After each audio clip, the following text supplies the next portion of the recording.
Saatlarla xəmir yoğurmadan çox pratik bir Napolyon tortu hazırlayırıq. Videonu bəyənib mütləq yaddaşa verin ki, resept itməsin. Dərhal başlayırıq. Bunun üçün hazır milföy xəmirlərini biraz unlayıb axlovla yayırıq. Kənarları tam düzgün olsun deyə səliqə ilə kəsirik. Bişərkən çox qabarıb formasını itirməsin deyə də üzərini mütləq vilkalamaq lazımdır. Yağladığım soba qabına xəmiri yerləşdirirəm. Kəsdiyim o kənar hissələri də atmıram. Onları da kojlarla birlikdə sobaya qızılı rəng alana qədər bişməyə göndəririk. Çünki onlar bizim tortumuzun bəzəyi olacaq. Və keçirik tortu yığmağa. Tort qabının ortasına biraz krem yayırıq ki, kojlar sürüşməsin.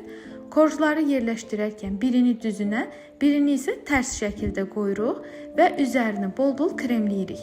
Ən sonuncu qatı qoyduqdan sonra da üzərinə ağır bir əşya yerləşdirirəm. Bu üsulla qatlar kremi canına daha yaxşı çəkir. Təxminən 1 saat sonra ağırlığı qaldırıb tortun üzərini və kənarlarını yenidən kremləyirik. Sobada bişən o kənar xəmirləri də əlimizlə ovub qırıntı halına gətiririk və tortun hər tərəfinə bolca tökürük.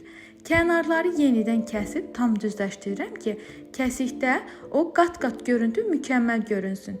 Bu möhtəşəm ləzzəti bir gün soyuducuda saxlayıb sonra servis edə bilərsiniz. Sınayacaq olan hər kəsə indidən nuş olsun. Şərhlərdə yazın. Sizcə milföylə Napolyon hazırlamaq necə ideyadır?